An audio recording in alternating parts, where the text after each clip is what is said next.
Hey, what is going on, guys? My name is Coaster Chall, YouTube channel, Donkster Bob, built for theme park news, and welcome to another Coaster Chall review. Now, this review is from a defunct steel roller coaster at the Alton Towers resort. It is, of course, the legendary Corkscrew, which operated between 1979 and 2008.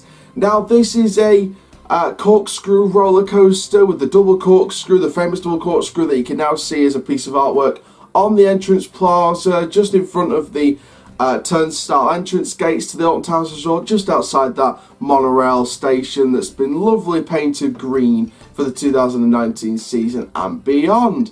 Now, Corkscrew is a very historic roller coaster, and in the last 2 years of operation, last year or two of operation, I myself got a chance to ride the Corkscrew for the first and last time in both seasons. In fact, I couldn't get down there in November for the final day of operation when they opened the park, just to ride the Corkscrew one last time. However, in 2007 and 2008, I did get rides on the Corkscrew. I believe 2006 as well, so it might be 3 years, but I do remember 07 and 08 when I got to ride the Corkscrew for the first and final times. So, without further ado, let's get on with our reviews. So, of course, most of you know the categories by now. You've got theming and landscaping for the ride, queue line and station atmosphere, the layout and on-rideability, and of course the overall rating, all out of 10. So let's start then with queue line and station atmosphere. Now, starting off with that entrance sign. The entrance sign to the ride is so iconic. Of course, it's changed with, obviously I didn't experience the 80s and 90s days when it was in that festival park area. I only experienced it in the years when it was in the Ugland section of the park, which I absolutely loved.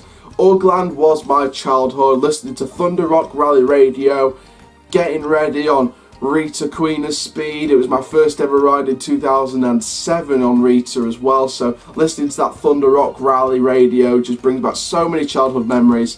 So yeah, you go to the Corkscrew entrance and you've got those sort of bone walls with corkscrew. It's just an incredible entrance sign.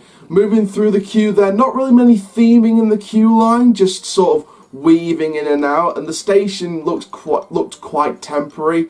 If they were to keep the Ugland theme and keep the Corkscrew, I would have liked to have seen them at least do a station refurb to make it look more like a themed station, kind of like what Wickerman is now over on the old Flume site.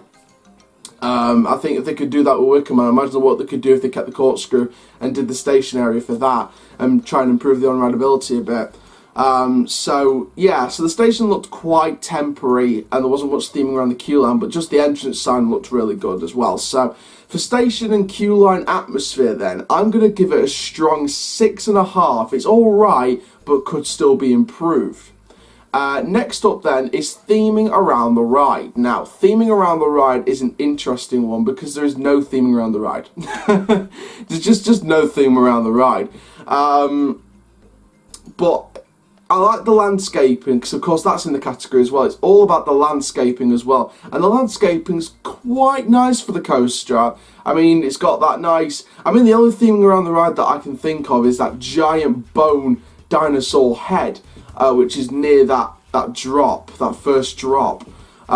So yeah, like I said, it's definitely an interesting one to think about, but the landscaping's all right. So for theming around the ride and landscaping, I'm going to give it a strong 5.5 for that one. Layout and on-rideability. Now I'm going to talk about the on-rideability in just a sec, but the layout is fairly simple, fairly all right.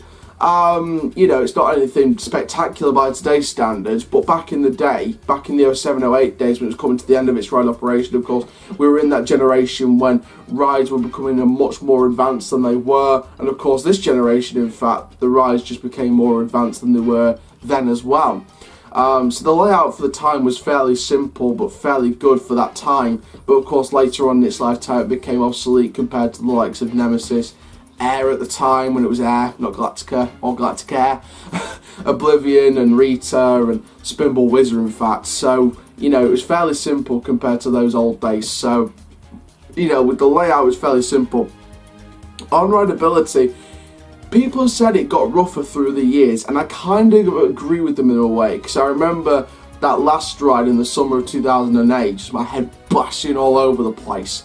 And I do feel like it was a bit of a headbanger, not gonna lie. It's not the smoothest coaster of all time, but I think that just comes with the age of the ride and stuff like that.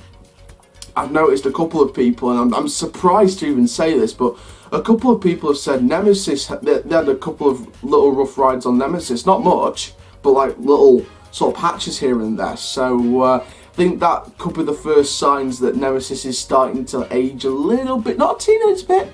I still think it's brilliant, but I just heard a couple of people saying that they had a few rough patches here and there. So, you know, Nemesis is almost 28 years old now in a couple of years' time. So, you know, it's approaching that end of Corkscrew's life. So, hopefully they'll keep Nemesis for its 30th at least, or 40th or 50th.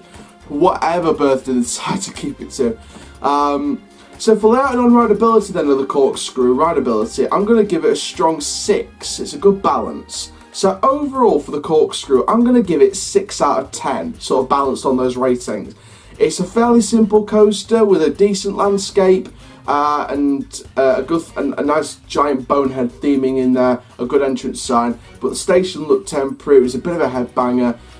Personally, I prefer 13 way more to Corkscrew. So yeah, so overall then, it's a 6 out of 10 for the Corkscrew Alton Towers, RIP. Now, thank you very much for watching this Coaster Chall review from the Corkscrew Alton Towers.